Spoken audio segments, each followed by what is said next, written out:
Alright guys, I'm doing this video kind of off the cusp because last week has been a whirlwind for me. Last 4th of July my dog started walking funny and he didn't look like he was himself. I've got a treat in my hand he's trying to get, but he's not going to get it. So I took him to a vet and all that fun stuff, and he stopped moving his back legs, so he... Stop moving, you big dork! Stay. And so, look at the puppy face. Yeah, you can get it. As you can see, he had some surgery on his back. He had a disc pressing up against his spine, and it basically made him lose movement in his hindquarters, which they operated on last Friday, and he hasn't really progressed very much.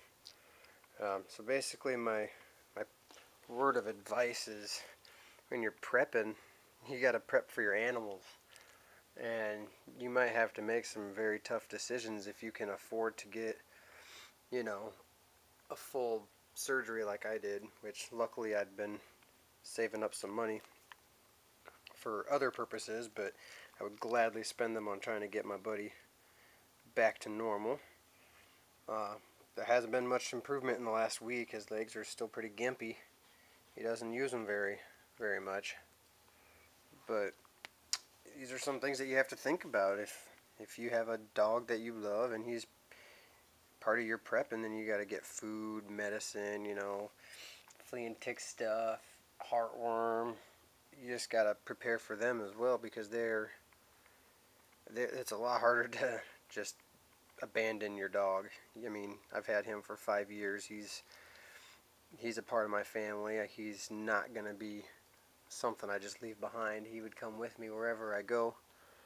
And now he's licking his penis for everybody to see on YouTube. That's kind of gross, dog. Show some manners, God. But yeah, so those are just things you got to think about. If you got animals, you got to have stuff for your animals. You got to have the ability to maybe get them meds or surgeries or something. So if you have a group of people that you're prepping with,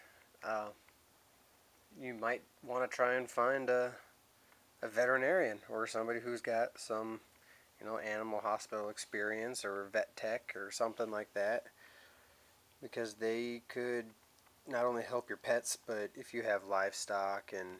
Stop it!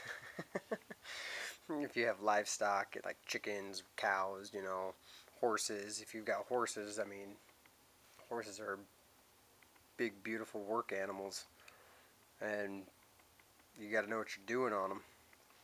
So yeah, just keep that in mind when you're doing your preps. If you've got animals that, you know, hamsters, like if I had a fish tank, I wouldn't really care. I'd probably just eat the fish out of it. Hamsters I don't even like. But, you know, dogs serve a purpose. Cats and sort of serve a purpose. But yeah, you just got to keep that in mind. Think about your animals. Think about what could potentially go wrong, especially if you have dachshunds. Dachshunds have long backs, so they're prone to this kind of thing. And I don't know, mine had never had a health issue until this happened, and within like 18 hours he couldn't use his back legs. Nothing prompted it. It just kind of happened. And so yeah, you just got to be prepared for stuff like this, and, you know, hope your little beasts recover from it. The doctor said he's slow, but he can move his tail every now and then, and he can put some weight on his hind legs. Let's see if I can get him to stand just a little bit here, bud. Oh, come on, spread about. Yeah, this looks really gross. Yeah. Oh. So you can see he's got some dexterity, some strength in his back legs still, which is good, but he still isn't using them, and he's, like, you see, he's kind of teetering, tottering. He isn't moving them. He's just kind of falling.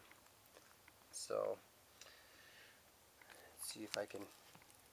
But that's a good stand, bud. That was a good stand. Yeah. You done good. Yeah, give me a kiss. Give me a kiss. Or don't, you big putz.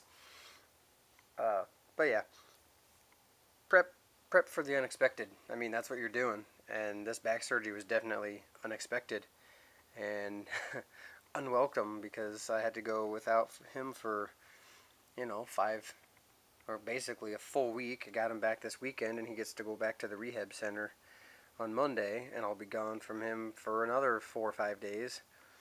And hopefully by then he gets some movement back, but it's a slow process, and he's definitely on the lower end of the rehabbing curve, which sucks because I want my buddy back. I just want to be able to walk him and cuddle up with him and not have to sleep on the floor with him.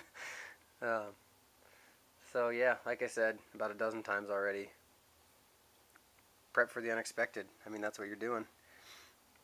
And these little guys are totally worth every penny you dump into them, even though this was a very, very expensive procedure, and it definitely is going to set me back in my preps and stuff. So we'll see. I'll probably put out another video if he starts progressing better. Quit licking your foot, little dork. Now you're gnawing on it. Don't gnaw. He is kind of he's a very smart dog, but he does some dumb things, just like us all.